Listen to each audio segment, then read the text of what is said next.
श्रीमद् भगवद गीता ओम श्री परमात्मने नमः 18वां अध्याय। उसके उपरांत अर्जुन बोले, हे महाबाहो, हे अंतर्यामीन, हे वासुदेव, मैं संन्यास और त्याग के तत्व को पृथक पृथक जानना चाहता हूँ। इस प्रकार अर्जुन के पूछने पर श्री कृष्ण भगवान बोले, हे अर्जुन, कितने ही पंडित जन तो काम्य कर्मों के त्याग को संन्यास जानते हैं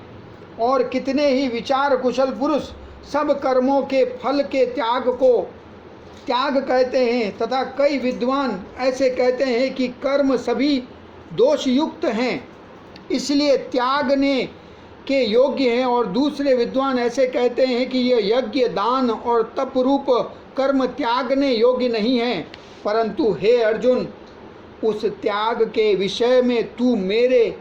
निश्चय को सुन। हे पुरुष श्रेष्ठ, वह त्याग सात्विक, राजस और तामस ऐसे तीनों प्रकार का ही कहा गया है, तथा यज्ञ, दान और तप रूप कर्म त्यागने के योग्य नहीं है, किंतु तथा यज्ञ, दान और तप रूप कर्म त्यागने के योग्य नहीं है, किंतु वह निसंदेह करना कर्तव्य है, क्योंकि यज्ञ, दान और तप यह तीनों ही बुद्धिमान पुरुषों को पवित्र करने वाला है। फिर से बोलता हूँ, यज्ञ, दान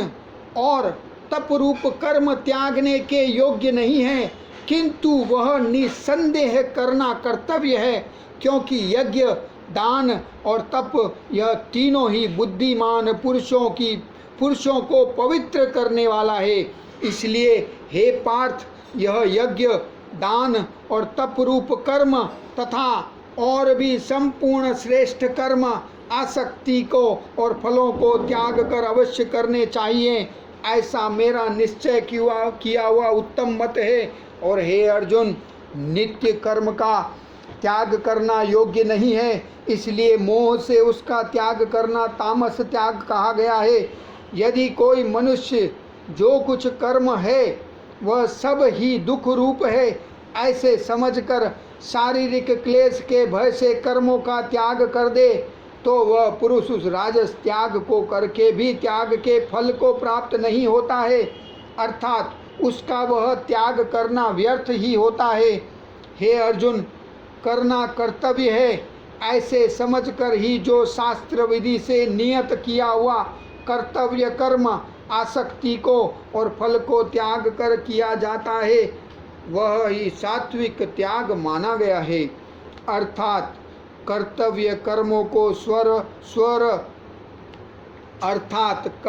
कर्तव्य कर्मों को स्वरूप से न त्याग कर उनमें जो आसक्ति और फल का त्यागना है, वही सात्विक त्याग माना गया है। हे अर्जुन, जो पुरुष अकल्याणकारक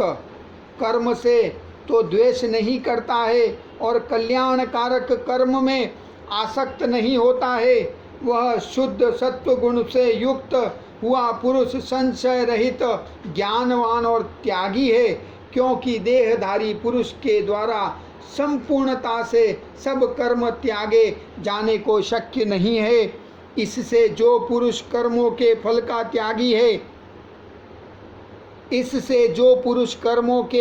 त्यागी है, वही त्यागी है, ऐसे कहा जाता है। सकामी पुरुष के कर्म का ही अच्छा, बुरा और मिला हुआ ऐसे 3 प्रकार का फल मरने के पश्चात भी होता है, और त्यागी पुरुषों के कर्मों का फल किसी काल में भी नहीं होता, क्योंकि उनके द्वारा होने वाले कर्म वास्तव में कर्म नहीं हैं। हे महाबाहो, संपूर्ण कर्मों की सिद्धि के लिए अर्थात संपूर्ण कर्मों के सिद्ध होने में यह 5 हेतु सांख्य सिद्धांत में कहे गए हैं, उनको तू मेरे से भली प्रकार जान। हे अर्जुन, इस विषय में आधार और कर्ता तथा न्यारे न्यारे करण और नाना प्रकार की न्यारी न्यारी चेष्टा एवं वैसे ही 5वां हेतु देव कहा गया है, क्योंकि मनुष्य मन, वाणी और शरीर से शास्त्र के अनुसार अथवा विपरीत भी जो कुछ कर्म आरंभ करता है उसके यह पांचों ही कारण है, क्योंकि मनुष्य वाणी और शरीर से शास्त्र के अनुसार अथवा विपरीत जो भी कुछ कर्म आरंभ करता है उसके यह पांचों ही कारण है। परंतु ऐसा होने पर भी जो पुरुष अशुद्ध बुद्धि होने के कारण उस विषय में केवल शुद्ध स्वरूप आत्मा को करता देखता है, वह मलिन बुद्धि वाला अज्ञानी अर्थात नहीं देखता है।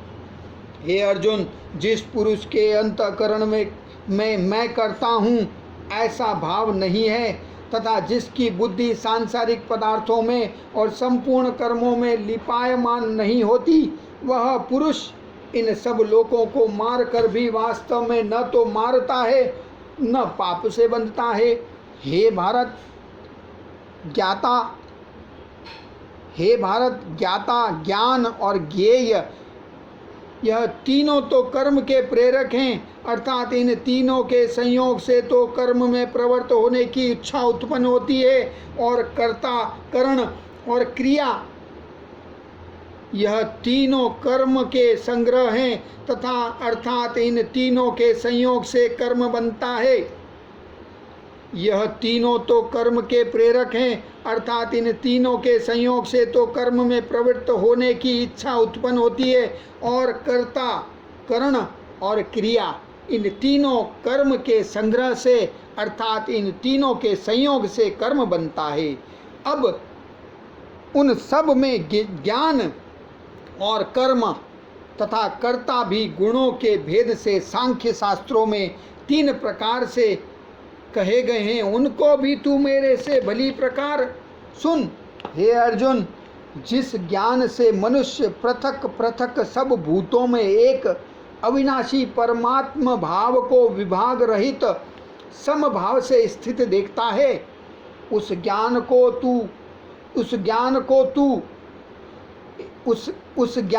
तो तू सात्विक जान, और जो ज्ञान अर्थात जिस ज्ञान के द्वारा मनुष्य संपूर्ण भूतों में भिन्न भिन्न प्रकार के अनेक भावों को न्यारा न्यारा करके जानता है, और जो ज्ञान अर्थात जिस ज्ञान के द्वारा मनुष्य संपूर्ण भूतों में भिन्न भिन्न प्रकार के अनेक भावों को न्यारा न्यारा करके जानता है, उस ज्ञान को तू राजस जान। और जो ज्ञान एक कार्य रूप शरीर में ही संपूर्णता के सदृश आसक्त है, अर्थात जिस विपरीत ज्ञान के द्वारा मनुष्य एक क्षण भंगुर नाशवान शरीर को ही आत्मा मानकर उसमें सर्वस्व की भांति आसक्त रहता है, तथा जो बिना युक्ति वाला तत्व अर्थ से रहित और तुच्छ है, वह ज्ञान तामस कहा गया है। हे अर्जुन, जो कर्म शास्त्र विधि से नियत किया हुआ और कर्तापन के अभिमान से रहित, फल को न चाहने वाला पुरुष द्वारा बिना राग द्वेष से किया हुआ है, वह कर्म सात्विक कहा जाता है। और जो कर्म बहुत परिश्रम से युक्त है तथा फल को चाहने वाले और अहंकार युक्त पुरुष द्वारा किया जाता है, वह कर्म राजस कहा गया है। तथा जो कर्म परिणाम, हानि, हिंसा और सामर्थ्य को न विचार कर केवल अज्ञान से आरंभ किया जाता है, वह कर्म तामस कहा जाता है। हे अर्जुन, जो कर्ता, आसक्ति से रहित और अहंकार के वचन न बोलने वाला, धैर्य और उत्साह से युक्त, कार्य के सिद्ध होने और न होने में हर्ष शोकादि विकारों से रहित है। हे अर्जुन, जो कर्ता, आसक्ति से रहित और अहंकार के वचन न बोलने वाला, धैर्य और उत्साह से युक्त, कार्य के सिद्ध होने और न होने में हर्ष शोकादि विकारों से रहित है, वह कर्ता तो सात्विक कहा जाता है। जो आसक्ति से युक्त,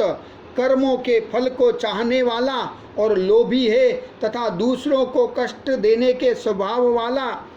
अशुद्धाचारी और हर्ष शोक से लिपायमान है, वह कर्ता राजस कहा गया है। और जो विक्षेप युक्त चित्त वाला, शिक्षा से रहित, घमंडी धूर्त और दूसरों की आजीविका का नाशक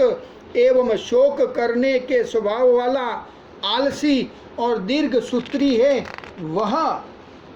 कर्ता तामस कहा जाता है। हे अर्जुन, तू बुद्धि का और धारण शक्ति का भी गुणों के कारण 3 प्रकार का भेद संपूर्णता से विभाग पूर्वक मेरे से कहा हुआ सुन। हे पार्थ, प्रवृत्ति मार्ग और निवृत्ति मार्ग को तथा कर्तव्य और अकर्तव्य को एवं भय और अभय को तथा बंधन और मोक्ष को जो जिस बुद्धि तत्व से जानती है वह बुद्धि तो सात्विकी है। हे पार्थ, जिस बुद्धि के द्वारा मनुष्य धर्म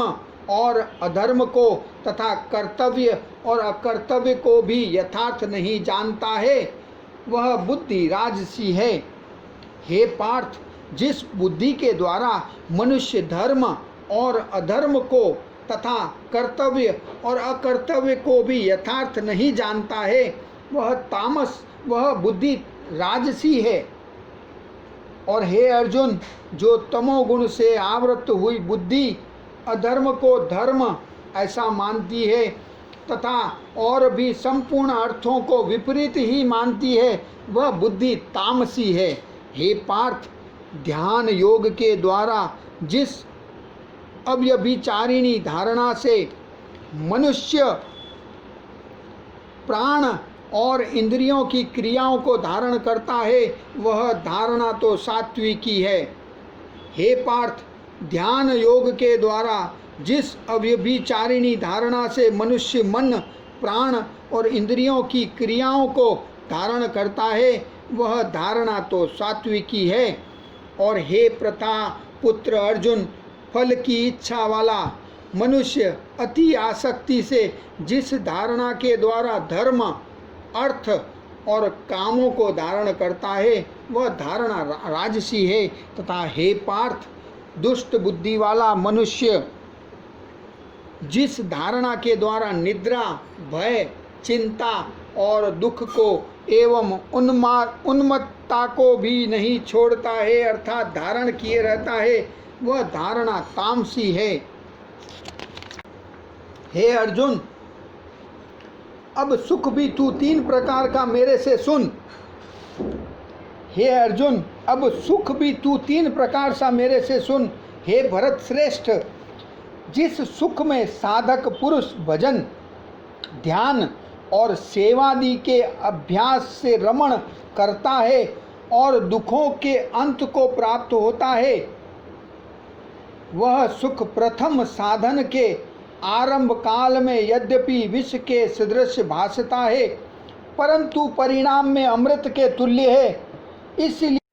हे अर्जुन, अब सुख भी तू 3 प्रकार का मेरे से सुन। हे भरत श्रेष्ठ, जिस सुख में साधक पुरुष भजन ध्यान और सेवादि के अभ्यास से रमण करता है और दुखों के अंत को प्राप्त होता है वह सुख प्रथम साधन के आरंभ काल में यद्यपि विष के सदृश भासता है परंतु परिणाम में अमृत के तुल्य है। इसलिए जो भगवत विषयक बुद्धि के प्रसाद से उत्पन्न हुआ सुख है वह सात्विक कहा गया है। जो सुख विषय और इंद्रियों के संयोग से होता है वह यद्यपि भोग काल में अमृत के सुदृश्य भासता है परंतु परिणाम में विष के सुदृश्य है, इसलिए वह सुख राजस कहा गया है। तथा जो सुख भोग काल में और परिणाम में भी आत्मा को मोहने वाला है वह निद्रा आलस्य और प्रमाद से उत्पन्न हुआ सुख तामस कहा गया है। और हे अर्जुन, पृथ्वी में या स्वर्ग में अथवा देवताओं में ऐसा वह कोई भी प्राणी नहीं है कि जो इन प्रकृति से उत्पन्न हुए तीनों गुणों से रहित हो, क्योंकि यावन मात्र सर्व जगत त्रिगुणमयी माया का ही विकार है। इसलिए हे परम तप ब्राह्मण क्षत्रिय और वैश्यों के तथा शूद्रों के भी कर्म स्वभाव से उत्पन्न हुए गुणों करके विभक्त किए गए हैं अर्थात पूर्वकृत कर्मों के संस्कार रूप स्वभाव से उत्पन्न हुए गुणों के अनुसार विभक्त किए गए हैं। इसलिए हे परम तप ब्राह्मण, क्षत्रिय और वैश्यों के तथा शूद्रों के भी कर्म स्वभाव से उत्पन्न हुए गुणों करके विभक्त किए गए हैं। अर्थात पूर्वकृत कर्मों के संस्कार रूप स्वभाव से उत्पन्न हुए गुणों के अनुसार विभक्त किए गए हैं। उनमें अंतःकरण का निग्रह, इंद्रियों का दमन, बाहर भीतर की शुद्धि, धर्म के लिए कष्ट सहन करना और क्षमा भाव एवं मन, इंद्रियां और शरीर की सरलता, आस्तिक बुद्धि, शास्त्र विषयक ज्ञान और परमात्मा तत्व का अनुभव भी, ये तो ब्राह्मण के स्वाभाविक कर्म हैं। शूरवीरता, तेज, धैर्य, चतुरता और युद्ध में भी न भागने का स्वभाव एवं दान और स्वामी भाव अर्थात निस्वार्थ भाव से सबका हित सोचकर शास्त्राज्ञानुसार शासन द्वारा प्रेम के सहित पुत्र तुल्य प्रजा को पालन करने का भाव, ये सब क्षत्रिय के स्वाभाविक कर्म हैं। खेती, गोपालन और क्रय विक्रय का सत्य व्यवहार, ये वैश्य के स्वाभाविक कर्म हैं। और सब वर्णों की सेवा करना, यह शूद्र का भी स्वाभाविक कर्म है। एवं इस अपने अपने स्वाभाविक कर्म में लगा हुआ मनुष्य भगवत प्राप्ति रूप परम सिद्धि को प्राप्त होता है। परंतु जिस प्रकार से अपने स्वाभाविक कर्म में लगा हुआ मनुष्य परम सिद्धि को प्राप्त होता है, उस विधि को तू मेरे से सुन। हे अर्जुन, जिस परमात्मा से सर्वभूतों की उत्पत्ति हुई है और जिससे यह सर्व जगत व्याप्त है, उस परमेश्वर को अपने स्वाभाविक कर्म द्वारा पूजकर मनुष्य परम सिद्धि को प्राप्त होता है। इसलिए अच्छी प्रकार आचरण किए हुए दूसरे के धर्म से गुण रहित भी अपना धर्म श्रेष्ठ है, क्योंकि स्वभाव से नियत किए हुए स्वधर्म रूप कर्म को करता हुआ मनुष्य पाप को नहीं प्राप्त होता। अतः एवं हे कुंती पुत्र, दोष युक्त भी स्वाभाविक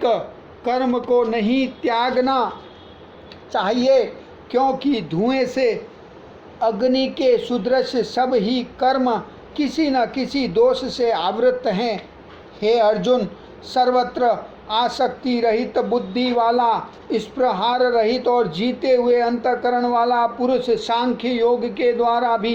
परम नैष्कर्म्य सिद्धि को प्राप्त होता है। अर्थात क्रिया रहित शुद्ध सच्चिदानंद घन परमात्मा की प्राप्ति रूप परम सिद्धि को प्राप्त होता है।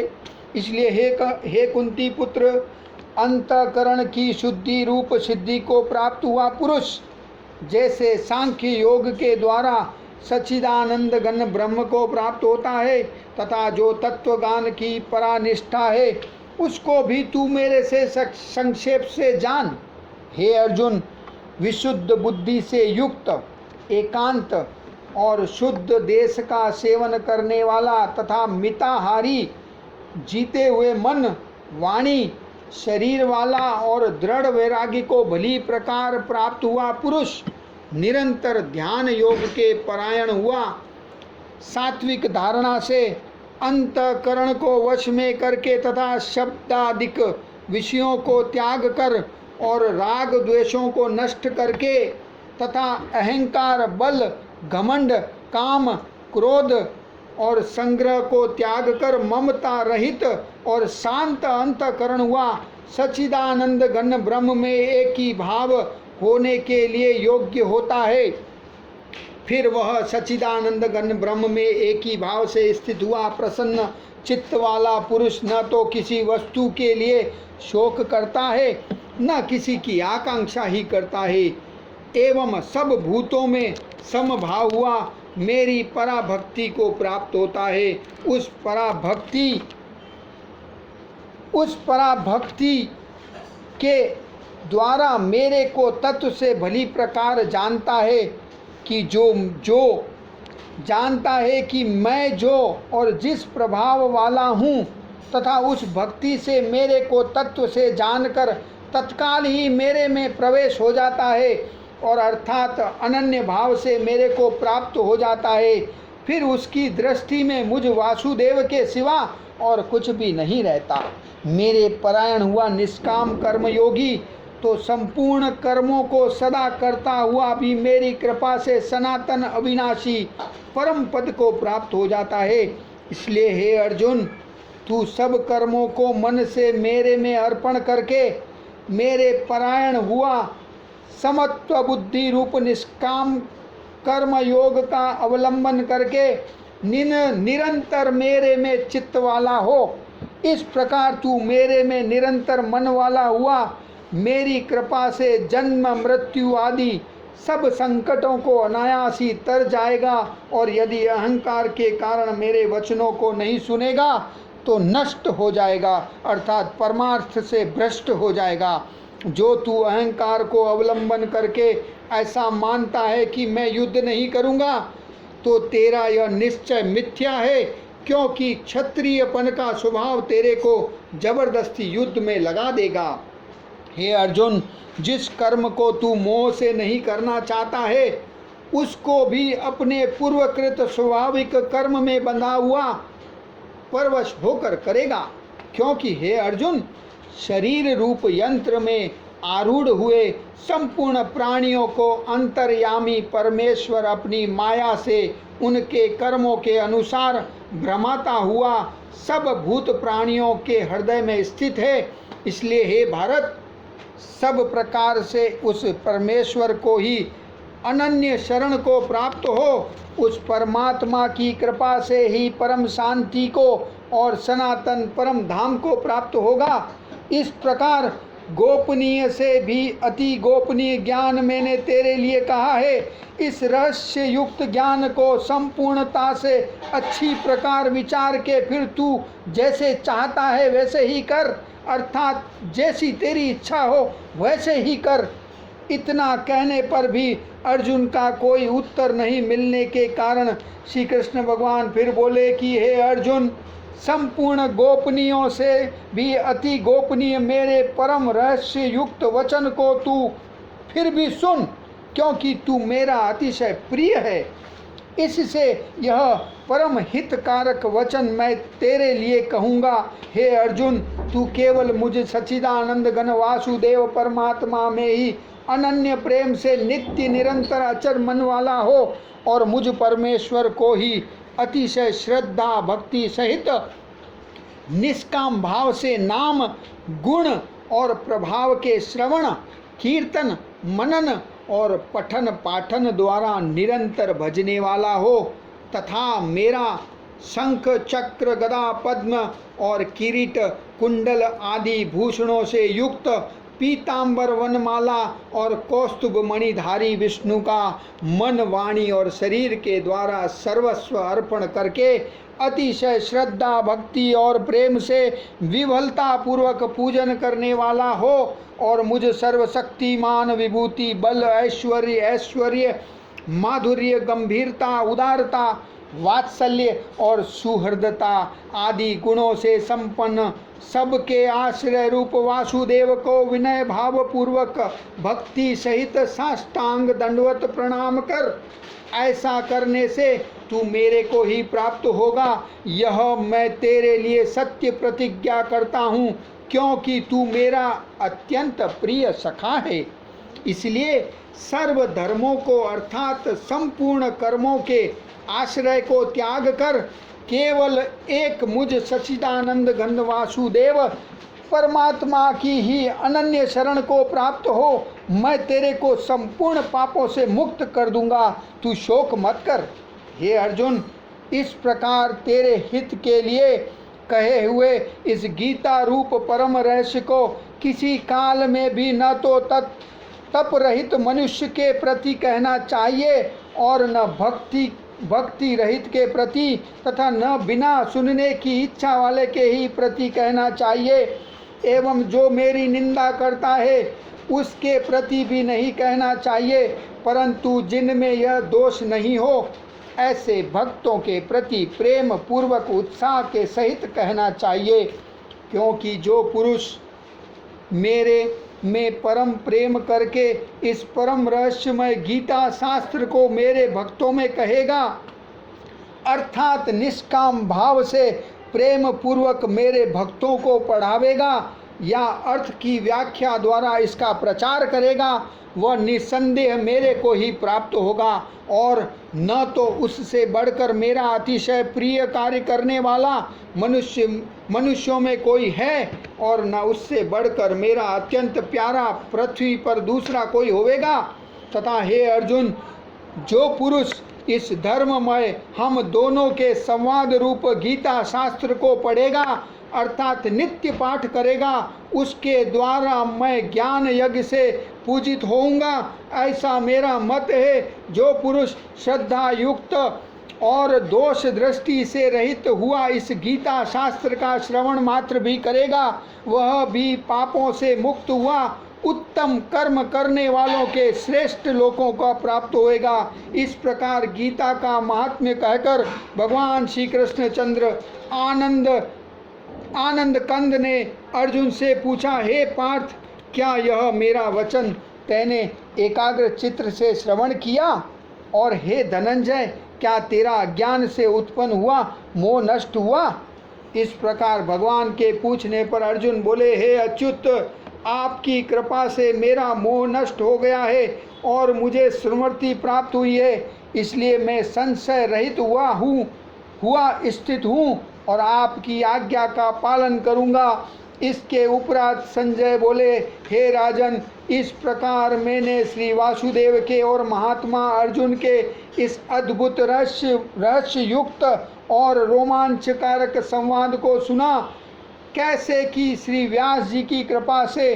दिव्य दृष्टि द्वारा मैंने इस परम रहस्य युक्त गोपनीय योग को साक्षात कहते हुए स्वयं योगेश्वर श्री कृष्ण भगवान से सुना है। इसलिए हे राजन, श्री कृष्ण भगवान और अर्जुन के इस रहस्य युक्त कल्याणकारक और अद्भुत संवाद को पुनः पुनः स्मरण करके मैं बारंबार हर्षित होता हूँ। तथा हे राजन, श्री हरि के उस अति अद्भुत रूप को भी पुनः पुनः स्मरण करके और चित्त में महान आश्चर्य होता है और मैं बार बार हर्षित होता हूँ। हे राजन, विशेष क्या कहूँ, जहाँ योगेश्वर श्री कृष्ण भगवान हैं और जहाँ गांडीव धनुषधारी अर्जुन है, वहीं पर श्री विजय विभूति और अचल नीति है, ऐसा मेरा मत है। इति श्रीमद्भगवद गीता रूपी उपनिषद एवं ब्रह्म विद्या तथा योग शास्त्र विषयक श्री कृष्ण और अर्जुन के संवाद में मोक्ष संन्यास योग नामक 18वां अध्याय